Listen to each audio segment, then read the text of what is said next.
So you're thinking about moving to Portland, Oregon, whether you're dreaming of the lush green parks or an artisan cup of coffee or just a break from the chaos of the current city you live in, Portland might be on your radar. But before you make that life-changing decision, I'm going to stop you right there because I'm going to tell you what the truth is about living in Portland. The truth is, Portland is not what all the glossy brochures tell you. They have some issues, from skyrocketing costs to unexpected challenges that no one's talking about. This city could turn your dream move into a nightmare. So before you start packing your bags, let's get real about what it's actually like to live in Portland, Oregon. It's not all craft beer and food trucks. All right, let's start with the good stuff first because Portland definitely has a vibe. First is the natural beauty, and if you love the outdoors, Portland is a playground. From stunning Mount Hood in the distance to the Pacific coast just a really short drive away, there's just lush forests and parks and nature everywhere. You can do anything in Portland, from hiking to riding bikes and skiing and fishing and hunting. A weekend getaway is really easy to do. Oregon is a really interesting state. Just like Washington State, everything west of the Cascade Mountains is going to be green and lush and a little bit wetter. And then on the east side of the Cascades, it is really dry and desert-like. So you can really choose what kind of climate you want to be in for the weekend. For instance, if it is fall and it's rainy and wet in Portland, you can take an hour drive east to the other side of the mountains and be greeted with sunshine and warmth. Okay, our next pro is the food scene, and Portland has an amazing food culture. Portland is kind of the unofficial capital of food trucks. There are over 500 food trucks registered in Portland. And you can find these food trucks scattered around or in pods or clusters where you can go and there'll be like multiple food trucks in one area. These food trucks offer some of the best cuisine, from like gourmet grilled cheese sandwiches to really authentic Thai food. If you're in Portland just for a visit, make sure to check out the food truck scene. Beer lovers rejoice because Portland has more craft breweries per capita than any other city in the US. There's over 70 breweries in Portland, so there's always something new to try. And Portland is really known for its creative breweries too. They're always pushing the envelope with creativity and different styles. You can find anything from like a hazy API to a barrel-aged stout. The beer scene is always delivering something new. The next pro is Portland is really serious about sustainability. If you are all about living green, you will fit right in Oregon. The city was one of the first cities in the US to establish an urban growth boundary, which limits how far out development can spread. And this helps protect the farmland and the forest that is in the outskirts of the cities. This type of planning has encouraged higher density developments within the city, and it makes it easier to get around without having a car. And it also really helps preserve the natural beauty in Oregon. Portland has a really good transportation system, and it is managed by a company called TriMet, and it is really a big part of the sustainability efforts that happen in the Portland metro area. The city boasts an extensive network of buses and a rail system called the MAX and streetcars, and it really makes it easy to get around without driving. Portland is also really serious about waste reduction. The city has one of the highest recycling rates in the country thanks to a very comprehensive curbside recycling program the state offers. Residents can recycle a wide range of material, including food scraps and yard waste. Oregon is also one of the few states that are going to charge you for every can and bottle that you purchase at the store, and then will reimburse you once you recycle it. Recycling and composting in Oregon is not just encouraged, it is really a way of life. So if we're talking about Portland and its pros, one of the biggest pros I think of Portland is really its entire creative vibe.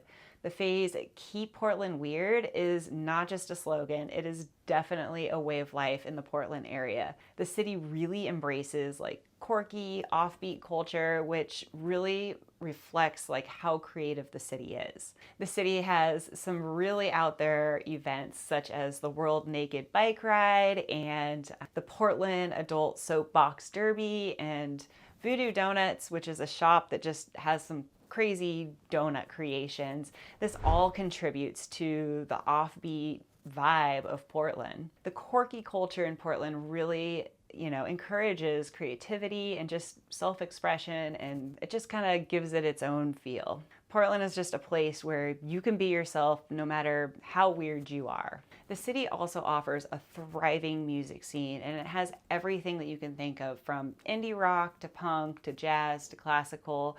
There are multiple venues throughout the city that always has some sort of really cool performance going on. Portland's creative vibe is really one of the defining features for Portland and gives the city such a unique character.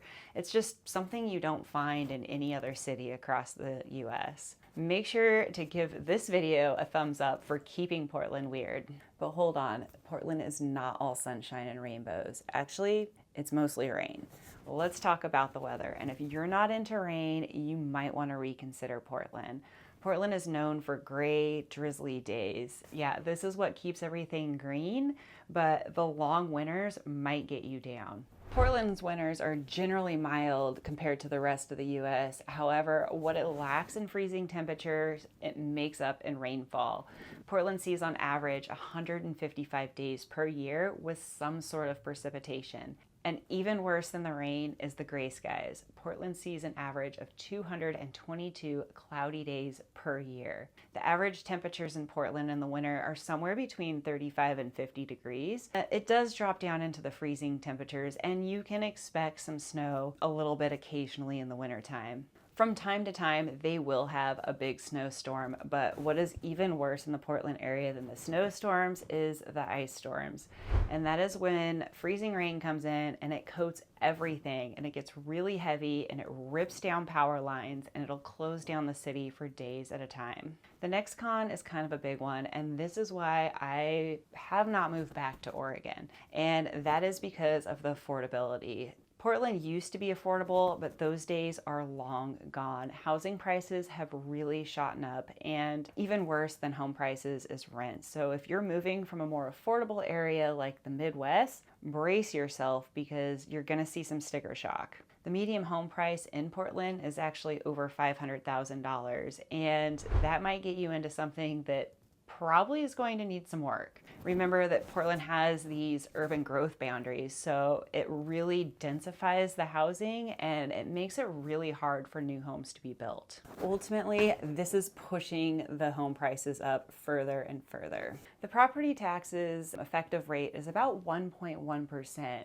And so that's just pretty average for the US. Where Oregon gets really expensive is their income tax. Oregon is going to tax you anywhere from 5 to 10% on any dollar that you generate or make. And this can really add up. One good thing about Oregon, though, and the Portland area is they don't have a sales tax. So that's nice to not get that tax shock when you're purchasing stuff. Overall, US News ranks Oregon 43rd for cost of living, so that's not very good. Here is another really big con about the Portland area, and Portland's job market is a bit like its weather. It's often cloudy with a couple of bright spots. It's diverse and it does have its strengths, but it also has a lot of challenges. Portland is part of the so-called Silicon Forest, and Portland has quite a few tech companies such as Intel, which is the region's largest private employer. It plays a major part in the tech industry in the Portland area. Healthcare is another significant sector with major employers like Oregon Health and Science, University, and Providence Health and Science. The demand for healthcare professionals is strong in the area.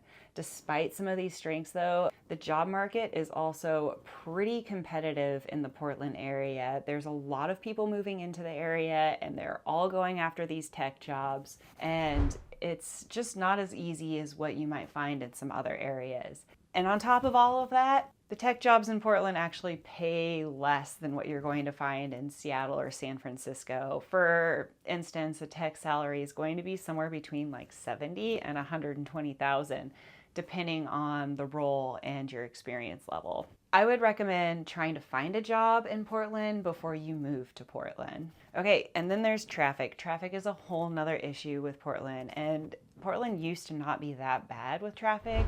There's been so many people that have moved to the area, it gets pretty congested. And just the city's infrastructure has not kept up. And once you get to Portland and you understand the road systems between the river crossings and the hills, it's not going to be something easy to correct. Honestly, using public transportation is really your easiest way to get around Portland. Now, our next con, and this is crime. I put this in the con section because Portland really gets a bad rap about crime, but the truth is it's really not that bad. Out of the top 40 major metropolitan cities in the country, Oregon is 21st, and so that's as about average as you can get for crime rate. Sure, the Pacific Northwest and Portland definitely had its issues with the Occupy movement during the COVID days, but that's not really a thing anymore, and I have always really felt safe in the Portland area. Okay, before we move to our last con, I just want to say, hey, I'm Amanda Dallman and I'm a realtor.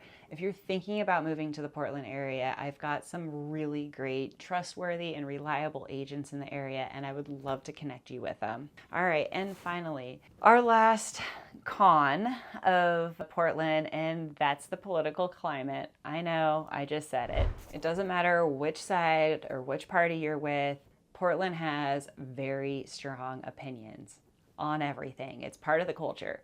Protest and activism is part of the fabric of Portland. This can feel empowering to some, but can also be very exhausting to others. So if you're looking for a little bit quieter climate, maybe look outside of the Portland area. It might not be for you.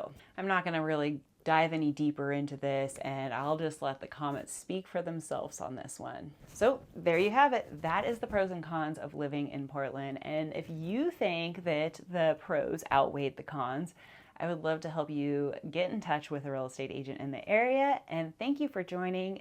See you next week.